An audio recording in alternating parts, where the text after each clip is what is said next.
سلامونه او نیکې هیلې هیلهمند یم چې جوړ او روغ به یاست. دغه ورځ کې د پنجاب پوځ په لوی لاس باندې غواړي چې افغانستان ته د جګړه بیا راپورې وي او دا کومې جګړې چې په اوکراین کې شروع وه، دا کومې جګړه چې په منځني ختیځ کې شروع وه، دا کومې جګړې چې په افریقا کې شروع وه، دا کومې جګړې چې په لاتین امریکا کې د کولمبیا او د ارجنټاین په منځ کې د دې جنجالونه وه، دغه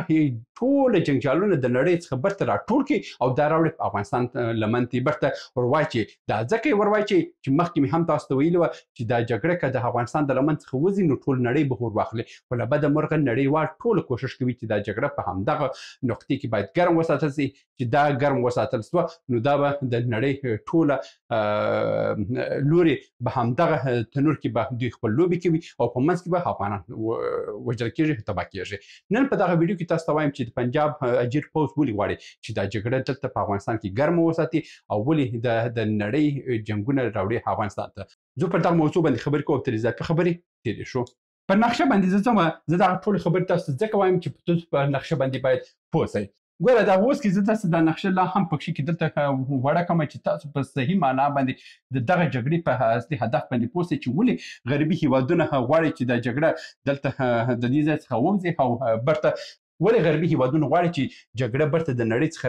راسي او دا یوازې افغانستان ته او دلته په دغه سیمه کې دا جګړه باید ګرمه وساتل شي. ښه ځو دلته دغه ټولې خبرې زه ستاسو ته دلته تشریح کوم، انشاءالله چې په ډېر موضوعاتو به ستاسو سره هم خلاص شي. دلته دغه ورځو کې که تاسو فکر ووسي برکس یعنی شرقي قوت جوړېږي، شرقي قوت جوړېږي، یا په نړۍ کې دوه قدرتونه دي چې یو شرقي قدرت دی او یو شرقي په نامه قدرت یادېږي، بل په غربي په نامه باندې یادېږي. دا دوه شرقي او غربي قدرتونه چې دي، د غربي قدرتونه چې دي امریکا ده او امریکا سره بیا اروپا او دا نور هېوادونه دي. شرقي اتحاد چې دی روسیه ده، د روسیې سره اوس هم چین په دې کې ګډ شوی دی، پخوا شوروي اتحاد و. دا شرقي اتحاد او دا غربي اتحاد دی. نو اوس شرقي اتحاد سره چې ګوري، زه تاسو ته د شرقي اتحاد حالات تاسو ته وایم. دغه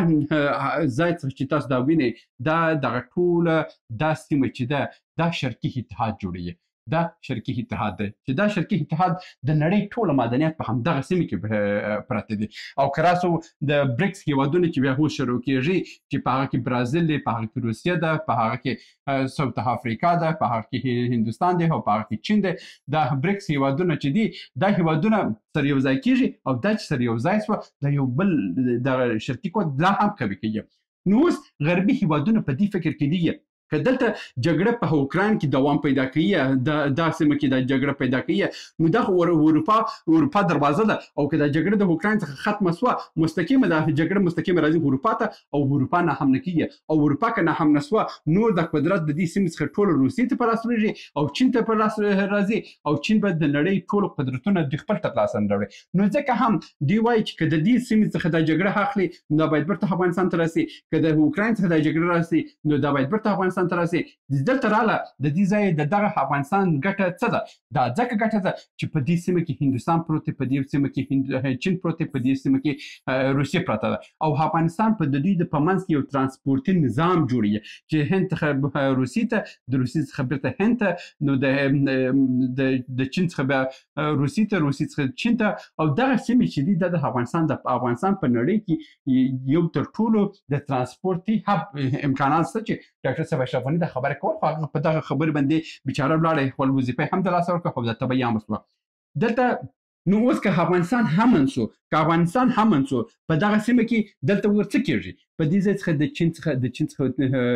موټر راځي، مستقیمه ځي ایران ته ځي او د ایران څخه راځي عربو ته راځي، د ایران څخه ځي اروپا ته ځي، د ایران څخه ځي افریقا ته ځي،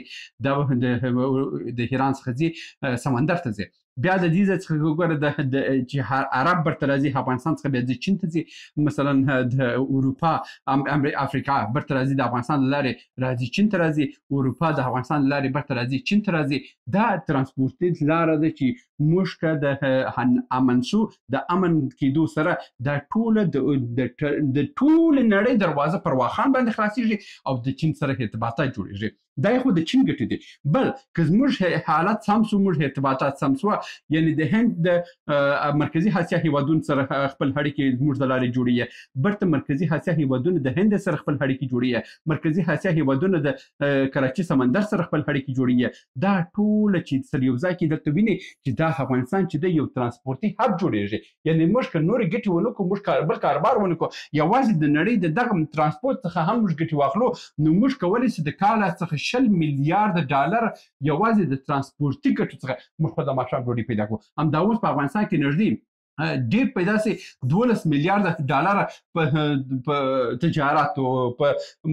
د هر کوم په خیراتو په کومکونو په دې چانو موږ 12 میلیارډ بالا نه پیدا کولی مګر موږ که دغه حالت موږ سمسو او دغه ترانسپورتي هب په افغانستان کې جوړ سو موږ 10 میلیارډ ډالر همدغه سیمې د حرکات څخه موږ ترلاسه کوو ډاکټر صاحب اشرف غني هم دا خبر کول چې دا بیچاره هغه ختم کړو او بل حکومت هم پر باندې راوړه نو اوس دغه حالت چې دی دغه حالت د غربي هیوادو لپاره د ګټې وړ نه دی که دا حالت سم سو نو د دې سیمې قدرت ډېریږي او دا سیمې قدرت که ډېر سو هم اروپا به پکښې کې ماته رسي هم غربي امریکا به پکښې کې ماته رسي نو دا ټول قدرت هم دې سیمې ته ځي او په دې سیمې کې افغانستان لوی لاس لري او افغانستان که ناامن سو دا سیمې ټولې جوړېدلی سي هغه د اقبال لاهوري یو شعر دی که افغانستان پیکر ها بگل است ملت افغان در آن پیکر دل است یعنی افغانستان د دغه ټوله نړۍ کې د په ټوله اسیا کې د زړه حیثیت لري او چې زړه که فعال سو دا ټوله اسیا فعال کېږي او که زړه دغسې نه درېدلی اوسي نو ټوله اسیا ورسره درېدلې ده دا جګړه چې اوس د پنجاب پوځ باندې پنجاب پوځ په زور غواړي چې دغه د اروپا څخه دا جګړه برته راوړي افغانستان ته راوړي د منځني ختیځ جګړه برته افغانستان ته راوړي په دغه خاطر باندې نن پنجاب پوځ دا خبرې شروع کړي دي چې دا جګړه باید دوامداره راسي دغه جګړې چې په منځني ختیځ کې وه د فلسطین او د اسرائیل په نامه باندې دا مخکې ما تاسو ته ویلي وه چې دا جګړه هم د چین او د امریکا جګړه ده او د امریکا او اروپا د چین سره په دې سیمه کې خپل زور معلوموي مګر دا و چې د چین خپل زور یې درلودل او په دې سیمه کې خپل حالت یې وساتلو مګر آخر کې د چین زور هم د لاسه ولاړی هغه ځکه چې پر ایران باندې چې کوم پانګونه چینایانو کړې وه چې ایران دلته په دې سیمه کې خپل هر څه د لاسه ورکړه هغه حزب الله لبنان کې و که هغه د سوریې حکومت و که هغه دلته یمن و که هغه عراق و